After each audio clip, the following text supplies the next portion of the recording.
시청자 여러분 안녕하십니까? VOA 뉴스투데이 시작합니다. 미국 트럼프 행정부가 중국의 강경 입장을 취하고 있는 가운데 공화당 상원 의원들이 중국과의 경쟁 전략을 포괄적으로 담은 법안을 발의했습니다. 그런데 이 법안에서 북한 문제만큼은 미중 양국 간 경쟁이 아닌 최대 대북 경제 압박을 위한 공조 방안을 제시했습니다. 첫 소식 이조은 기자가 보도합니다. 미국 상원 외교위원회 소속 공화당 의원들이 지난 21일 중국을 견제하기 위한 포괄적 방안이 담긴 전략적 법안을 발의했습니다. 상원 외교위의 제임스 리시 위원장과 코리 가드너 동아태소 위원장을 비롯해 민롬디 의원과 토드 영 의원 등 4명이 법안을 공동 발의했는데 앞으로 중국과의 경쟁은 물론 공조 전략까지 제시하면서 전 영역에 걸친 미국의 대중국 전략을 포괄적으로 담은 패키지 법안입니다. 리시 위원장은 이날 성명을 통해 중국 공산당은 국제 질서를 재구성해 독재 정권에 이득을 주고 미국과 민주주의적 이익을 직접적으로 훼손하려 하고 있다고 밝혔습니다. 미국과 중국이 공조해야 하는 영역에는 북한 문제가 포함됐습니다. 중국 공산당이 선의와 투명성을 보일 경우 군축과 북한, 환경 문제와 같은 영역에선 가능한 한 대립보다는 공조를 우선시해야 한다는 겁니다. 그러면서 유엔 대북 제재의 보편적 이행에 관한 정책을 분명히 했습니다. 법안은 북한 정권이 완전하고 검증 가능하며 돌이킬 수 없는 비핵화 조치에 착수할 때까지 북한 정부의 최대 경제적 압박을 유지하는 것이 미국의 정책이며 이를 위해 중국을 포함한 모든 국가들의 유엔의 대북 제재 이행과 집행을 독려하고 유엔 안보리 결의에 따라 북한 해외 노동자를 받는 관행 중단을 독려하는 방안 등을 제시했습니다. 또 유엔 안보리 결의에 따라 선박 간 불법 환적 등 대북 수송의 철저한 차단을 위해 중국 그리고 국제사회와의 협력을 강조했습니다. 스티븐 비건 미 국무부 부장관 겸 대북 특별대표는 법안이 발의된 직후 상원 외교위 청문회에 출석해 중국의 대북 제재 이행 문제를 지적했습니다. I wouldn't say that they're completely faithful in fulfilling their responsibilities under the international sanctions regime. 법안은 인도태평양 지역의 미군 태세 강화, 특히 한국과 관련해 미한 상호 방위 조약을 유지하고 동맹 방위와 억지 역량을 강화해야 한다는 내용도 명시했습니다. 이번 법안은 신종 코로나 바이러스 사태로 촉발된 미국과 중국과의 관계 악화가 심화되고 있는 가운데 나왔습니다. 공화당 중진 의원들이 직접 발의한 만큼 신속한 의결 가능성이 커 보입니다. VOA 뉴스 이존입니다.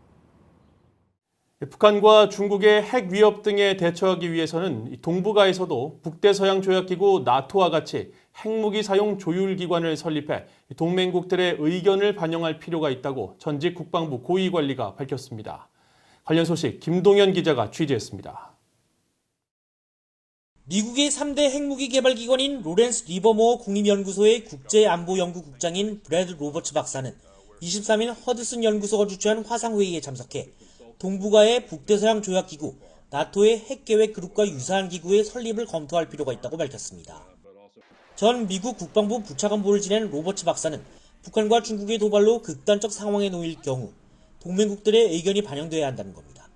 U.S. allies in East Asia would want to know where that table is when the President of the United States is making a decision about the employment of nuclear weapons in their defense. In an extreme circumstance when the vital interests of Japan or South Korea are at risk.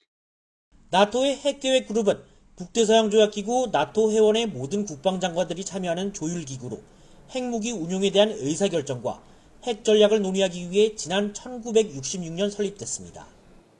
이 그룹은 특히 유사시 미국과 핵무기 공유협정을 맺은 독일, 이탈리아, 네덜란드, 벨기에, 터키 등 5개 나라의 전술 핵무기 사용과 관련한 협의를 관장하기도 합니다. 오바마 행정부 당시 핵미사일 방어 정책을 담당했던 로버츠 국장은 나토 핵계획 그룹은 미국 대통령의 독단적인 핵무기 사용을 미연에 방지하는 효과가 있다고 설명했습니다. 그러면서 현재 동북아에서는 이 같은 영내 동맹국들의 의견이 반영되는 의사기구가 없다며 유사기구의 설립 필요성을 강조했습니다. 로버츠 국장은 이어 최근 일본 정부가 지상 배치형 탄도미사일 유격체계인 이지스 어쇼어 도입 계획을 중단하고 장거리 원점 타격 등 공격 역량 확보 추진 방안에 대해서는 부정적인 입장을 보였습니다. 북한이나 중국은 대규모 확전이 아니라 도발과 협박을 확대하는 방법의 승리 방식을 취하고 있으며 미국과 동맹국들의 반격으로 그들은 더 손해볼 것이라고 강조했습니다. The strategies I've described of North Korea and China are not about fighting large-scale conventional or nuclear war.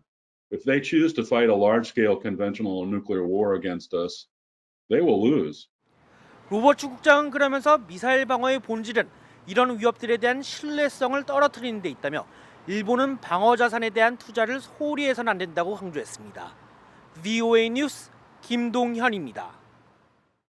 도널드 트럼프 미국 대통령이 방위비 분담금 문제와 관련해 동맹국들이 미국을 공정하게 대우해야 한다는 입장을 다시 밝혔습니다. 트럼프 대통령은 23일 트위터에 자신은 동맹국으로 불리는 나라들에게 연체된 군사비 수백억 달러를 지불하게 만들고 있으며 그들은 적어도 우리를 공정하게 대우해야 한다고 밝혔습니다. 트럼프 대통령은 그러나 한국 등 특정 국가를 언급하지는 않았습니다. 트럼프 대통령은 또 하원 공화당 의원총회 의장인 리즈 체니 의원을 거론하며 리즈 체니는 내가 위대하고 아름다운 우리나라를 터무니없고 비용이 많이 드는 끝없는 전쟁들로부터 적극적으로 빼내는 것 때문에 언짢아하고 있다고 지적했습니다. 딕 체니 전 부통령의 딸인 체니 의원은 코로나 바이러스에 대한 미국의 대응이나 미국의 외교 정책과 관련해 트럼프 대통령에게 비판적 입장을 보여왔으며 특히 트럼프 대통령의 독일과 아프가니스탄 주둔 미군 병력 철수 계획에 반대하면서 지난달 아프간 주둔 미군 병력 감축을 제한하는 법안 상정을 주도했습니다.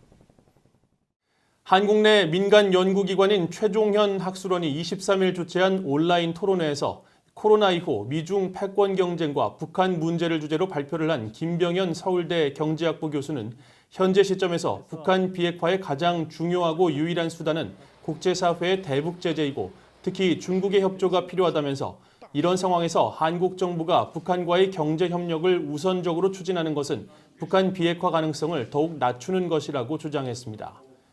김 교수는 그러면서 미북 비핵화 협상이 재개될 경우 양측은 포괄적 합의와 단계적 이행 방식 합의가 현실적이라면서 북한의 단계적 비핵화에 대비한 제재 완화와 미북 관계 개선 등에 대해 한미 간 소통과 합의가 선행되어야 한다고 강조했습니다. 위중 전략 경쟁과 한미 동맹이라는 주제로 발표를 한 김성한 전 한국 외교부 차관은 미중 갈등 국면에서 중국이 북한의 핵 보유를 사실상 인정하고 대북 경제적 지원으로 미국의 대북 제재를 무력화하는 방법으로 미국을 압박할 가능성이 크다면서 이에 대비해 미국과 한국은 선제적으로 북한에 대한 억제책 마련을 위한 논의를 할 필요가 있다고 지적했습니다. 북한의 지난 6월 중국과의 무역의 규모가 전달에 비해 소폭 상승했지만 여전히 예년에는 크게 미치지 못하는 것으로 나타났습니다. 중국 해관총서가 23일 공개한 무역 자료에 따르면 지난 6월 한 달 북한과 중국의 무역 총액은 9,680만 달러로 전달보다 약 53% 증가했습니다.